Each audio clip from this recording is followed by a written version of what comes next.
สวัสดีครับผมกิติชัยปฏิภาณประเสริฐนะครับเจ้าของธุรกิจห้องภาพคมสันสตูดิโอจังหวัดนนทบุรีนะครับวันนี้ผมจะทำคลิปนะครับนำเสนอนะครับซึ่งเกี่ยวกับระเบียบใหม่นะครับ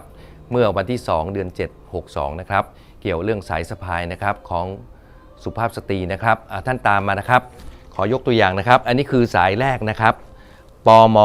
นะครับปัทมาพรมงกุฎไทยนะครับในสายเนี่ยจะมีเหรียญตรานี่1เหรียญอยู่ในกล่องนะครับแล้วก็มีสายแล้วก็ดวงตราอีกดวงหนึ่งนะครับนี่คือสาย1นะครับผมเดี๋ยวสาธิตนิดนึงนะครับท่านตามมานะครับปัจจุบันนี้นะครับตั้งแต่วันที่2เป็นต้นมาเนี่ยเรื่องเกี่ยวกับเรื่องโบนะครับโบต่างๆนี่นะฮะตรงนี้นะฮะโบจะในชุดเต็มยศจะไม่ใช้แล้วจะเปลี่ยนเป็นด้านนี้นะครับเป็นแพรแถบเหมือนผู้ชายนะครับเปลี่ยนท่านดูใหม่เปลี่ยนจากตรงนี้โบนะครับหรือแมงปอจะไม่ใช้นะครับมาเปลี่ยนเป็นแบบนี้นะครับเปลี่ยนเป็นแบบนี้นะใช้แบบนี้นี่วิธีติดแบบนี้นะครับผมขออนุญาตดูนิดนึงนะครับท่านดูตามมานะครับนี่คือสายสะพายสายแรกนะครับกระทรวงสาธารณสุขระดับ 49แล้วกันพูดง่ายๆ49มีตรงนี้ปิดนะครับ49ถ้า48ไม่มีนะครับ49มีปิดทีนี้วิธีติดนะครับของสายสะพายก็คือว่านะครับสายสะพายคล้องจากด้านนี้นะครับด้านขวามือมาซ้ายมือนะครับด้านขวามาซ้ายมือนะครับแล้วเสร็จแล้วนี่เอาเข็มกลัดติดอย่างเดียวนะครับที่ผมเคยเสนอคลิปไปแล้วสายก็ไว้ข้างบนส่วนคู่นี้เป็นต่อเต่าทอทหารชอช้างนะครับทวีติยพรช้างเผือกอันนี้คือของ 48พูดง่ายๆ48ทอชอนะครับวิธีคล้องสมัยก่อนนะครับสมัยก่อนมันเป็นอย่างนี้ครับขออนุญาตนิดนึงเพื่อจะได้เข้าใจนะครับจะได้เมื่อก่อนตรงคอไม่มีจะมีอย่างนี้เป็นเหรียญแมงปอนะครับขึ้นมานะครับทีนี้เราไม่มีนะครับก็เปลี่ยนแบบนี้ตั้งแต่วันที่2เมื่อวานนี้เองนะครับเปลี่ยนมาเป็นคล้องคอแล้วนะครับเหมือนชุดของทหารนะครับ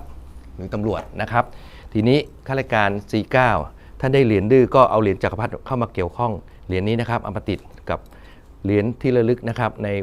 วโรกาสต่างๆนะครับเอามาติดเรียงมานะครับนี่ฮะให้ตาสวยงามนะครับก็ขอเน้นไว้นิดนึงนะครับอันนี้คือสายสะพายสายที่1นะครับของสุภาพสตรีนะครับส่วนผู้ชายนะครับยังเหมือนเดิมหมดทุกอย่างนะครับผู้ชายเหมือนเดิมนะครับผู้หญิงเพียงแต่ เปลี่ยนจากนะครับโบมาเป็นแพรแถบเปลี่ยนจากโบเป็นแถบนะครับเปลี่ยนจากโบเป็นแถบแล้วขอย้ำอีกนิดนึงถ้าเป็นชุดไทยนะครับชุดไทยนะครับไทยก็แล้วแต่ว่าชุดไทยใช้ลักษณะไหนท่านก็ยังใช้เหมือนเดิมนะครับนี่คือโบยังใช้เหมือนเดิมชุดไทยยกเว้นชุดไทยนะก็ใช้โบเหมือนเดิมนะครับส่วนถ้าเป็นชุดข้าราชการเต็มยศนะครับชุดข้าราชการเต็มยศก็ต้องติดแพรแถบเหรียญนะครับกระโปรงสีดำนะครับกระโปรงสีดำแต่ถ้าตราบใดเมื่อไหร่เราเอาตรงนี้ออกนะครับเอาสายออกเป็นชุดข้าราชการครึ่งยศสายสะพายสายที่1ครึ่งยศนะครับข้อฝากไว้นะครับผมกิติชัยครับมีอะไรก็โทรมาช่วยกดติดตามกดไลค์นะครับก็ขอบคุณมากนะครับผมกิติชัยอยู่จังหวัดนนทบุรีนะครับเป็นห้องภาพคุณภาพมาตรฐานระดับ5 ดาวนะครับก็สวัสดีครับผมไปก่อนครับสวัสดีครับไว้ติดตามคลิปต่อไปนะครับ